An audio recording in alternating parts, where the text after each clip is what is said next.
Towards the end of my second year of seminary, I got to sit down with the congregation that I was going to be interning at. We had a lovely lunch at Catfish Charlie's in Dubuque. And when I met them, it was nice. Much like the people here at Augustana, they were loving, they were comforting, they were welcoming. They were excited for our journey that was about to begin, while also grieving that the current intern there, his year was coming to an end. During the lunch, I was given some advice about my preaching. Always good to hear. Feel free to also give me advice about my preaching. Just know it might come up in a sermon later. You don't need to talk about money. We do just fine. I found it interesting. And I'm sure many of you feel the same way about this quote. We don't need to talk about money. We do just fine. Interesting, the word stewardship is not used, but money, but that's for another day. They understood time and talents. But when it came to money, you don't need to talk about it. We do just fine. To their credit, they were right. The church, as long as an intern is available, does great. They don't worry about money. The people have taken claim of that church and that church building, made it their own, and they served as members of that church. They served one another. Not everyone gives at a regular rate. You know, the budget isn't as high as you'd like it to be, but if something needs done, if something needs fixed, it will get done. It will be fixed. For example, following months after the end of my internship year, I found out that the roof needed a big repair, and it wasn't going to be cheap. Well, before you could call together a stewardship committee, before you could get a capital campaign going on how we're going to pay for this roof, a member had called in and said, I'll pay for the whole thing. No questions asked. When bad things come, I can say with confidence that my internship congregation, St. John's Lutheran Church in Bleedorn, they will be prepared. Augustana has a very similar mindset, I believe. When things need fixed, the people of the congregation, they step up and they get it fixed. We had the rewiring in the sanctuary.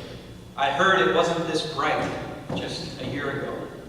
We had the steeple repairs. We had this organ renovation, which all of these took a good chunk of change.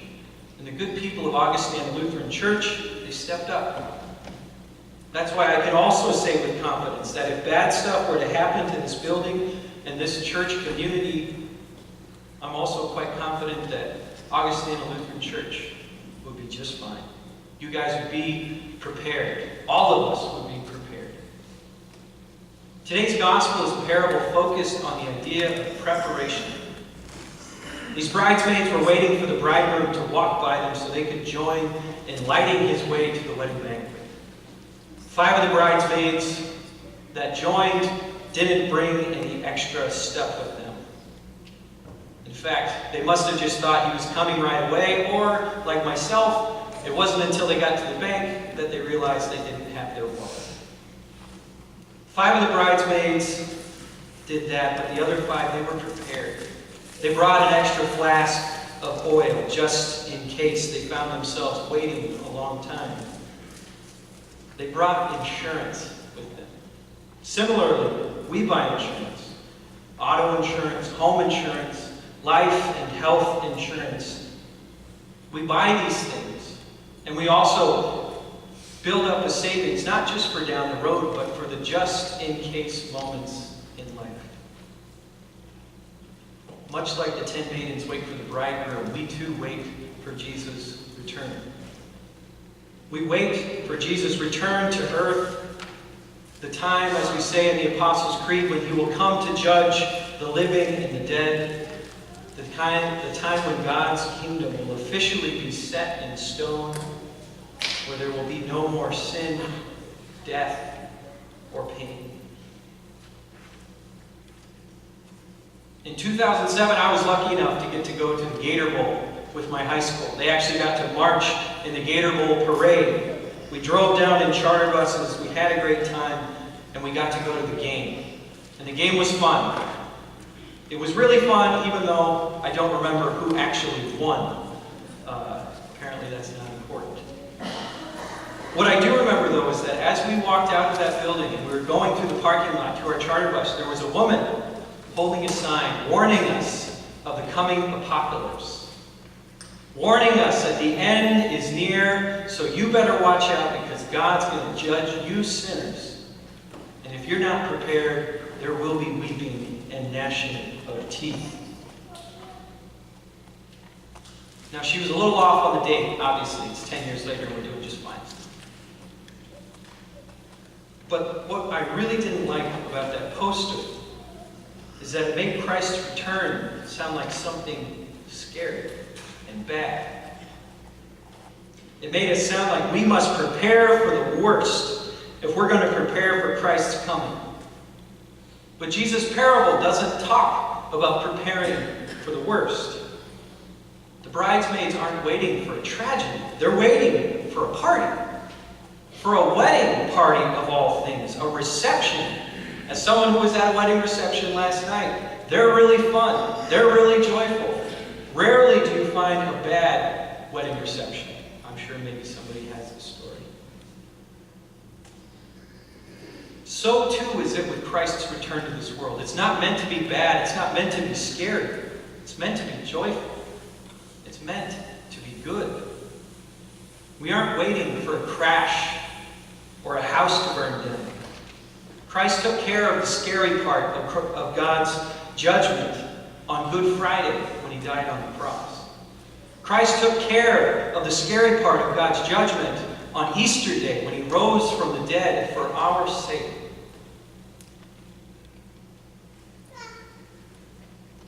So instead of preparing for something scary, we're preparing for something joyful. It's more like we're preparing for the birth of a child. It may be a little scary. You want everything to go just right. You want the health to be good. But what's the end result? A cute, adorable, little, innocent baby. That's what waiting for Christ can be like. So are we prepared for the positive aspects of life? We buy insurance just in case something bad happens, but do we prepare ourselves for the good things?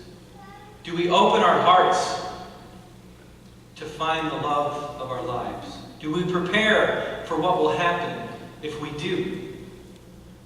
As a Christian church, Jesus Christ died for us. We believe that in death, that's not the end. We're prepared for death. We have eternal life with God.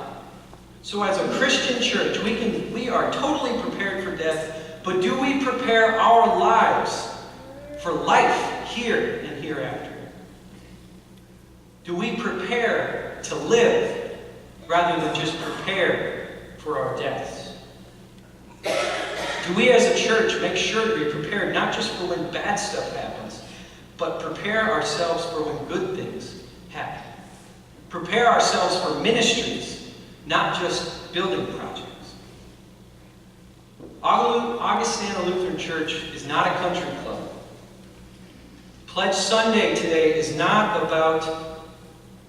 date of the church year where we ask you to pay your dues for 2018. Pledge Sunday is about offering. It's about all of us, both young and old, bringing forth an offering, asking ourselves, what time can I offer? What gifts can I offer? What money can I offer to this church, to this community, and to God? Our offerings are a form of preparation for Christian life. By offering our time, we say that our life as God's servant is important now, not just some other time down the road when we hopefully find that extra time. By offering our talents, we say thanks to God for the gifts we have been given. We don't wait for our talents to spoil and just reminisce about what we used to have. Lastly, by offering our money, by allowing money to be used for good today instead of holding on to all of it for the just-in-case moments. By doing that, we make a statement that we are prepared for life today. You can think of different ways in which this looks. We already heard an example this morning.